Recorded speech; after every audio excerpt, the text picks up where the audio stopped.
하나님의 크고 놀라운 은혜와 은총이 사랑하는 성도들의 삶 속에 함께 하시기를 주님의 이름으로 축원합니다.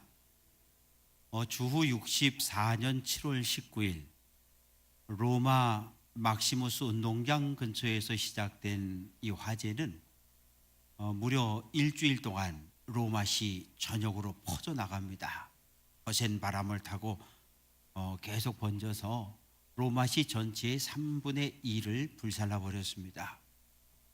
네로 황제는 정치적으로 큰 곤경에 빠지게 됐고, 이 어려움을 타개하기 위해서 이 기독교인들이 불을 질렀다 이렇게 이야기를 하고 모든 책임을 기독교인들에게 돌립니다. 그래서 성도들은 무차별로 체포되고 투옥되고 고문을 당하고 순교의 길을 걸어갑니다. 고대 로마 역사가 타키툭스라고 하는 사람은 이렇게 기록하고 있습니다.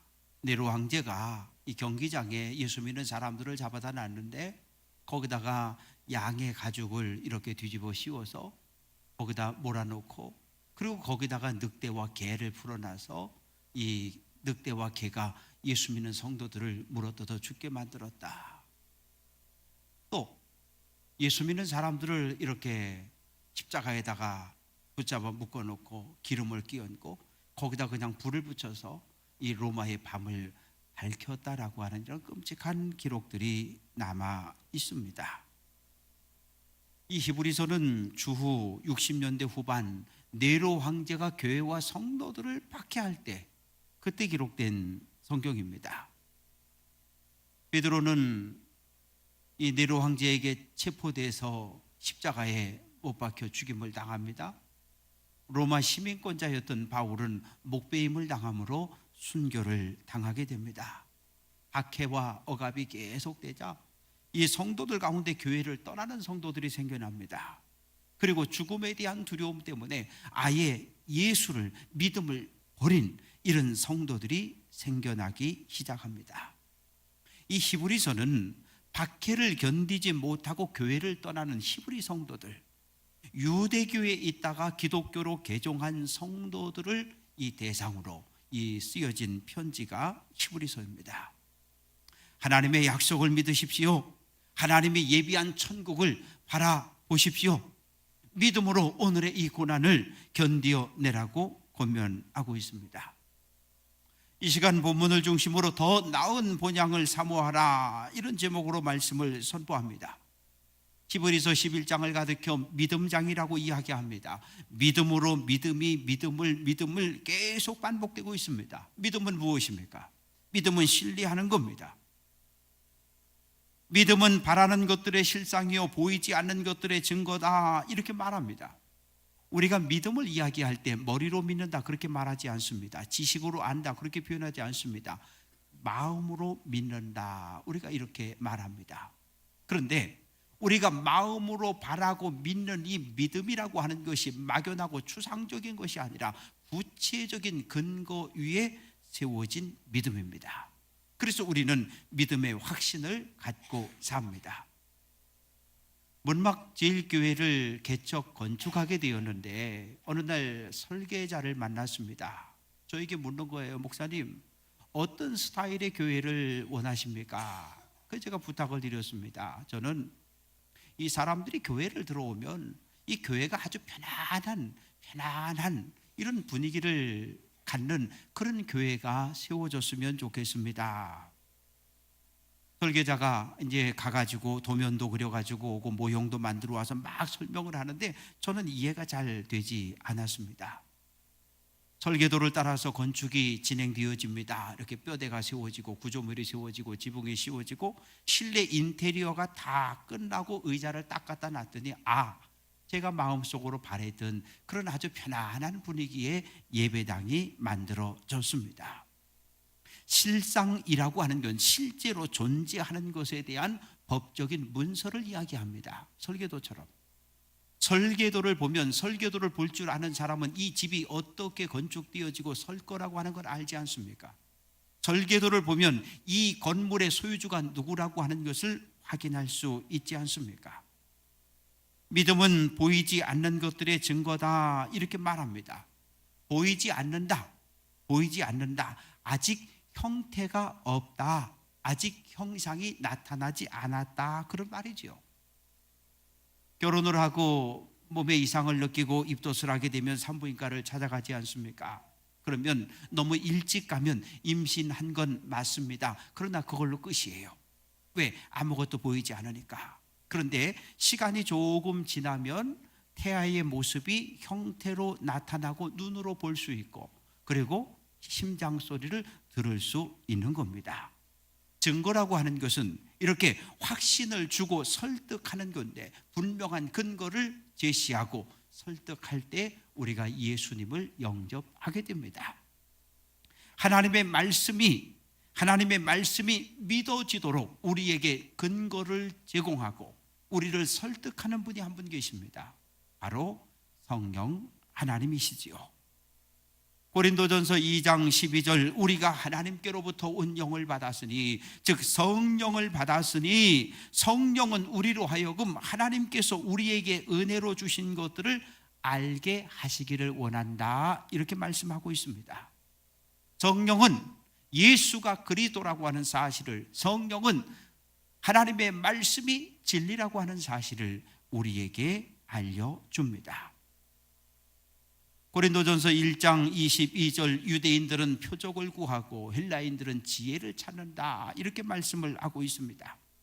유대인들은 표적을 찾았습니다. 너 선지자냐? 선지자의 표적을 보여라. 너 메시아냐? 메시아의 표적을 보여라. 예수님께서 많은 이적과 표적을 행하셨습니다. 그러나 유대인들은 예수님을 향해서 내가 메시아냐? 메시아의 표적을 행하라고 계속해서 표적을 요구합니다. 예수님은 말씀하십니다. 악하고 음란한 세대가 표적을 구한다며 책망합니다. 따라가는 성도 여러분, 오늘 우리는 눈에 보이는 것만 믿는 시대를 살고 있습니다. 아니, 눈앞에 갖다 보여줘도 믿지 않는 이런 불신의 시대를 살고 있습니다. 오늘도 표적을 쫓는 성도들이 있습니다. 십자가를 바라보십시오. 표적 중에 표적은 십자가입니다. 하나님의 말씀을 읽고 묵상하십시오. 하나님 말씀은 그 자체로 표적입니다. 하나님 말씀, 하나님의 약속을 붙잡고 사는 것, 이것이 믿음입니다. 믿음, 눈에 보이지 않습니다. 그러나 믿음은 드러나게 되어 있습니다. 무엇으로? 선한 행실로, 열매로. 마태복음 7장 20절, 그들의 열매로 그들을 안다, 이렇게 말씀하십니다. 우리는 예수 믿는 사람들입니다. 우리의 삶을 통해서 예수님의 말과 예수님의 성품과 예수님의 아름다운 사랑을 실천하고 드러내는 성도 되시기를 주님의 이름으로 축원합니다. 믿음으로 모든 세계가 하나님의 말씀으로 지어진 줄을 우리가 아나니, 이렇게 말씀합니다. 태초에 하나님이 말씀으로 천지를 창조했다, 이렇게 말씀하고 있는데 본 사람이 없어요. 우리 가운데 하나님이 천지를 창조하는 걸 본 사람이 아무도 없습니다. 보지 않았는데 어떻게 믿을 수 있습니까? 믿음으로 우리가 알았다라고 말합니다. 성경을 읽을 때는 이 지식과 학식의 눈으로 성경을 읽으면 성경이 이해가 되지 않고 열려지지가 않아요. 믿음의 눈으로 읽어야 합니다. 믿음의 눈으로 성경을 읽으면 하나님이 창조주라는 사실을 알 수 있습니다. 믿음의 눈으로 성경을 읽으면 예수 그리스도가 구원자라고 하는 사실을, 메시아로 오셨다는 사실을 알 수 있습니다. 오늘 저자는 하나님의 말씀을 붙잡고 살았던 믿음의 사람들을 소개하고 있습니다. 가인과 아벨이 하나님 앞에 제사를 드렸습니다. 창세기 4장 5절, 가인과 그의 제물은 받지 아니하셨다, 이렇게 말씀합니다. 그런데 성경은 왜 아벨의 제물은 받으시고 가인의 제물을 받지 않았는지 전혀 설명을 하지 않습니다. 오늘 본문 4절, 믿음으로 아벨은 가인보다 더 나은 제사를 드렸다, 이렇게 말합니다. 하나님은 눈에 보이는 제물이 아니라 제물을 드리는 그 사람의, 하나님을 대하는 사람의 마음을 보셨습니다. 사무엘상 16장 7절, 사람은 외모를 보거니와 나 여호와는 중심을 본다, 이렇게 말씀하십니다. 아벨은 하나님을 사랑하는 마음으로 양을 잡았어요. 하나님은 그 중심을 받아주셨습니다. 믿음으로 살았는데 결과는 죽임 당하는 겁니다. 살해당했어요. 그러나 아벨의 믿음과 의로움은 하나님께서 받아주셨습니다. 히브리서 9장 27절 한 번 죽는 것은 사람에게 정해진 것이요 라고 말합니다. 사람은 한 번 나고 한 번 죽습니다. 그런데 에녹을 보십시오. 에녹은 죽지 않고 하늘로 올라갔다고 성경은 말합니다. 어떻게 그럴 수 있을까요? 믿음으로 에녹은, 오늘 본문 6절은 믿음이 없이는 하나님을 기쁘시게 못한다 이렇게 말씀합니다. 에녹은 하나님을 기쁘시게 할 수 있는 믿음을 소유했던 믿음의 사람입니다. 하나님과 동행하며 하나님의 영광을 드러냈습니다. 사랑하는 성도 여러분, 여러분의 삶을 통해 하나님의 영광을 드러내시기를 주님의 이름으로 부탁드립니다. 여러분의 삶을 통해 예수 그리스도의 영광을 드러내시기를 주님의 이름으로 축원합니다. 믿음으로 노아는 보이지 않는 일에 경고하심을 받았다고 그랬어요. 하나님께서 세상을 이렇게 살펴보니까 이 세상이 부패하고 죄악이 땅에 가득 찼어요. 그래서 하나님이 안 되겠다, 이 땅을 물로 홍수로 심판해야겠다, 이 음성을 노아가 들었습니다. 그래서 노아는 그때부터 방주를 만들기 시작합니다. 하나님의 말씀에 믿음으로 순종하고 발응했지만 노아에게 돌아온 건 동네 사람들의 조롱과 비난과 손가락질입니다. 저놈 미쳤어, 비 한 방울 내리지 않는데 산 꼭대기에다 방주를 만들다니, 저놈 미쳤어. 믿음으로 살았지만 비난과 비웃음과 조롱을 당했습니다. 그러나 노아는 오늘도 우리에게 믿음의 사람으로 소개되고 있습니다. 하나님은 아브라함에게 너는 너의 고향과 친척과 아버지의 집을 떠나 내가 내게 보여줄 땅으로 가라. 내가 내게 보여줄 땅으로 가라. 그 땅이 어딘지 알려주지 않고 그냥 가라고 말씀하십니다. 당시 사람들은 핏줄로 똘똘 뭉쳐 살았어요. 혈연으로 똘똘 뭉쳐 살았습니다. 성을 쌓고 살았어요. 이 성 안에 있으면 안전을 보장받을 수 있는 겁니다. 성 밖으로 나가면 도적도 있고 강도도 있고, 그런데 가족 전체를 이끌고 고향을 떠난다고요? 이건 가족 전체를 죽음으로 몰아넣는 참으로 무모한 결정이고 행동입니다. 그러나 아브라함은 순종합니다. 왜요? 믿음으로 아브라함은 순종합니다. 아브라함은 말씀에 순종하여 보이지 않는 땅을 향해 걸어갑니다. 믿음과 순종은 뗄래야 뗄 수 없는 밀접한 관계를 가지고 있습니다.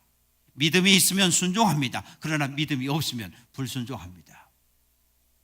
믿음이 있으면 내 머리로 이해되지 않아도 하나님의 음성이 하나님의 말씀에 순종합니다. 그러나 믿음이 없으면 눈앞에 보여주어도 절대로 순종하지 않습니다. 믿음이 무엇입니까? 여호와여 말씀하옵소서, 주의 종이 듣겠나이다. 하나님 말씀하시면 제가 듣겠습니다. 이게 믿음입니다. 하나님의 약속, 하나님의 말씀을 붙잡고 사는 것, 이게 믿음이지요. 믿음은 반드시 행동으로 실천되어져야 합니다. 하나님께서 아브라함에게 보이는 모든 땅을 너와 내 후손에게 영원히 주리라 이렇게 말씀하십니다. 그래서 아브라함은 이 하나님께서 약속하신 이 약속의 땅에 살았어요. 그런데 이 땅에서 주인으로 산 것이 아니라 나그네로 삽니다. 9절 이 약속의 땅에 거류하여 라고 말하는데, 내가 태어난 내 땅에서 살지 않고 다른 나라에 가서 사는 것을 거류민이라고 이야기합니다. 거류민, 태어난 땅에 살지 않고, 그래서 일본 가서 살면 일본 거류민, 미국 가서 살면 미국에 사는 거류민이라 이렇게 부르는데, 아브라함은 약속의 땅에 살았지만 땅을 차지한 것이 아니라 그냥 나그네로 사는 거예요. 왜? 사도행전 7장 5절 여기서 발붙일 만한 땅도 유업으로 주지 아니하셨다 이렇게 말씀합니다. 약속의 땅에 살아라, 사는데 나그네로 살라는 거예요. 집 짓고 살지 말라는 겁니다. 아브라함과 이삭과 야곱은 가나안 땅에 살면서 나그네로 살면서 장막을 짓고 삽니다. 장막이 무엇입니까? 천막입니다. 텐트입니다. 뭐 땅을 파고 뭐 돌을 이렇게 기둥을 세우고 그럴 이유가 없어요. 그냥 갖다 주섬주섬 조립해서 세우면 되는 겁니다. 그게 장막입니다. 장막에서 나그네로 살면서 하나님의 약속을 붙잡고 사는데 어떤 약속입니까? 10절, 하나님이 계획하시고 지으실 터가 있는 성을 바랐음이라, 이렇게 말씀합니다. 지금 내가 천막에 장막에 살고 있지만 저 하늘 저 높은 곳에 하나님이 견고하게 지은 터 위에 견고하게 지으신 그 성을 바라보며 삽니다. 성 안과 성 밖은 달라요.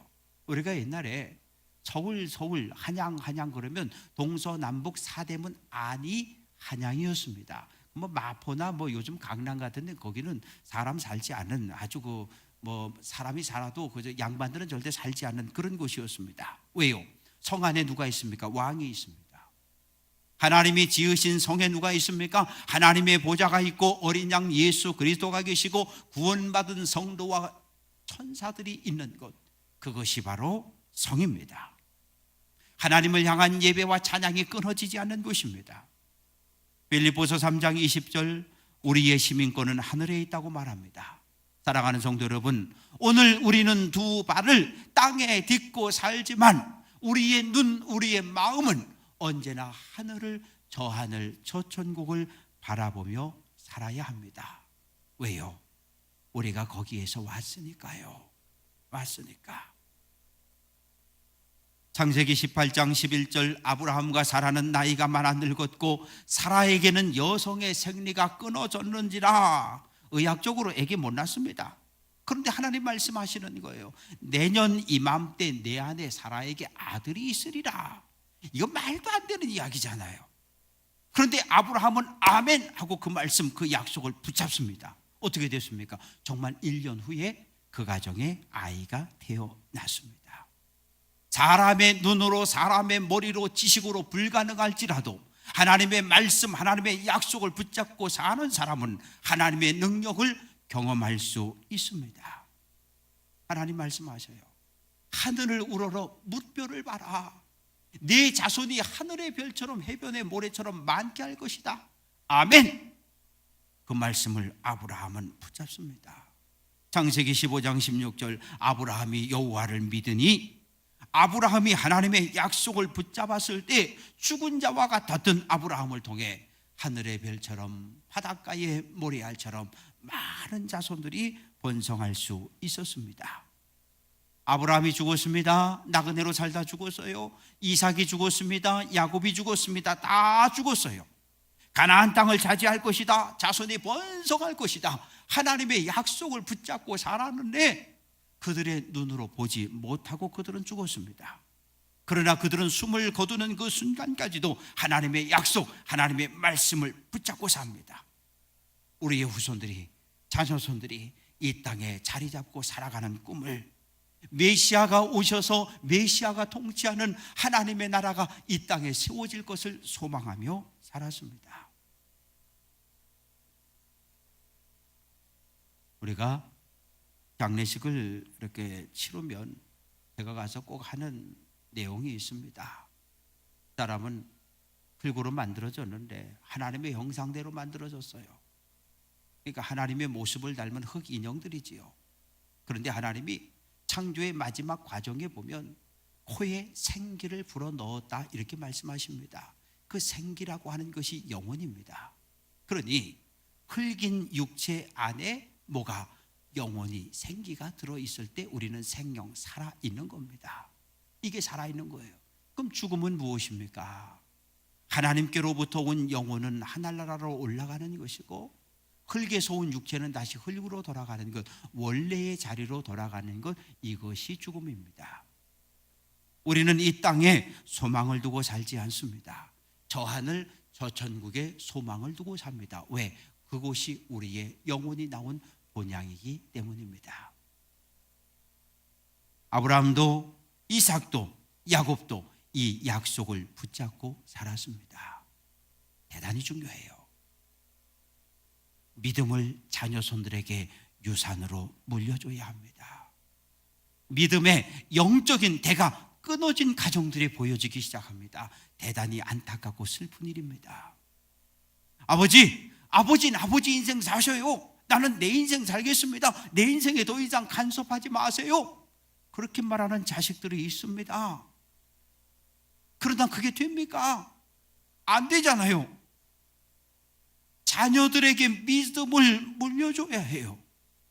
믿음의 눈을 들어 하나님이 예비한 하늘의 성을 바라볼 수 있는 그 소망을 가지고 살아갈 수 있도록 그 믿음을 자녀손들에게 물려줄 수 있는 믿음의 조상들이 되시기를 주님의 이름으로 축원합니다.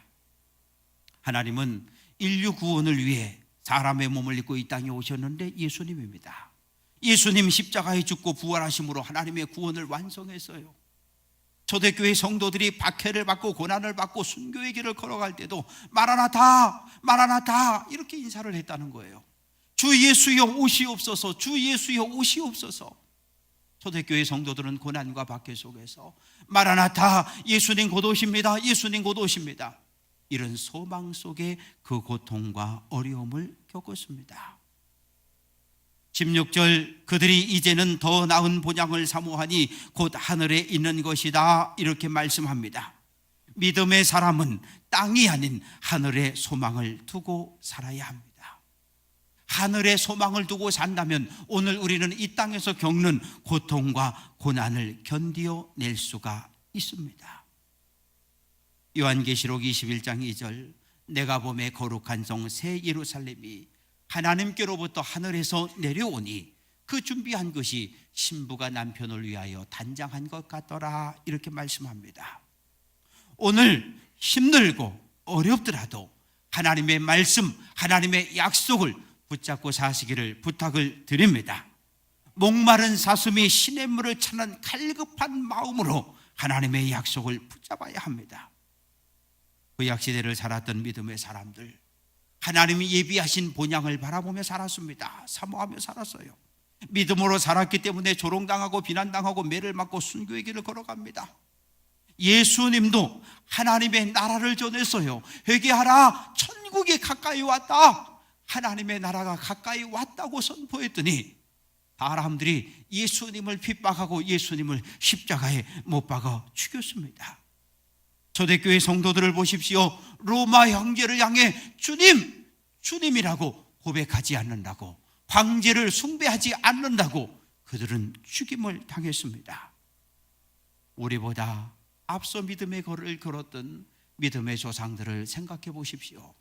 일제시대를 살았던 믿음의 조상들이 있습니다. 일제는 예수 믿는 성도들을 죽였습니다. 눕고 짓밟았어요. 신앙을 포기하게 했습니다. 그러나 견디었습니다. 왜요? 저 하늘, 저 천국을 바라보는 소망을 가지고요. 해방이 되고 공산당이 쳐들어왔습니다. 공산당이 교회와 성도들을 빡게 합니다. 때로는 독재자가 일어나 교회와 성도를 빡게 합니다. 오늘 이 땅을 보십시오. 동남아, 유럽, 아프리카, 전 세계에 IS가 예수 믿는 사람들을 향해 무차별 자산 폭탄 테러를 하고 있지 않습니까? 예수 믿지 않는 사람들을 단체로 목을 베고 불러 태워 죽이는 이런 끔찍한 일들이 계속 일어나고 있습니다. 이 땅에서 당하는 이 고통과 고난을 극복할 힘이 무엇입니까? 이 땅에 소망을 둔다면 어느 누구도 그 고난과 어려움을 견뎌낼 수 없습니다. 저 하늘, 저 천국에 소망을 두고 살기 때문입니다. 사랑하는 성도 여러분, 오늘 우리를 힘들게 하는 건 무엇입니까? 견고해야 할 우리의 믿음을 꺾는 것은 무엇입니까? 경제적인 어려움, 돈 문제일 수 있습니다. 때로는 자녀들의 길이 열리지 않아 마음이 아프고 속이 상한 사람들이 있습니다. 인간관계가 깨져 힘든 사람들, 원치 않는 육체적인 질병으로 고통받는 사람들. 그러나 기억하십시오. 오늘 나를, 우리를 힘들게 하는 모든 것들은 예수 그리스도 다시 오시는 그날 안개처럼 사라질 것들입니다. 성경은 하나님의 약속으로 가득한 책입니다. 내가 너와 함께 하리라, 내가 너를 축복하리라, 내가 너를 고치리라. 하나님의 약속을 붙잡고 기도하는 성도 되시기를 주님의 이름으로 축원합니다. 하나님의 말씀이 나의 삶을 통해, 나의 말과 나의 얼굴과 나의 행실을 통해 선한 열매 맺는 삶으로 드러날 수 있기를 주님의 이름으로 부탁드립니다. 하늘의 소망을 두고 삽시다. 믿음 위에, 말씀 위에 굳게 서서 우리를 위해 예비해 놓으신 더 나은 본향을 향해 달려갈 수 있는 귀한 성도들 될 수 있기를 주님의 이름으로 간절히 축원합니다. 기도합니다. 아버지 하나님, 감사합니다. 하나님의 형상을 따라 하나님의 아들, 하나님의 딸 만들어 주셨습니다. 우리는 믿음으로 하나님이 창조자임을 믿습니다. 우리는 믿음으로 예수께서 그리스도이심을 믿습니다. 우리는 믿음으로 그리스도께서 이 땅에 다시 오실 것을 믿습니다. 우리는 믿음의 눈을 열어 저 하늘 저 천국을 바라봅니다. 주여, 오늘 이 땅에서 당하는 모든 고난과 고통의 시간들을 믿음으로, 인내함으로 견디어갈 수 있는 은혜와 은총을 더하여 주옵소서. 사랑하는 성도들, 약속을 붙잡고 살게 해 주옵소서. 예수 그리스도의 이름으로 기도합니다. 아멘.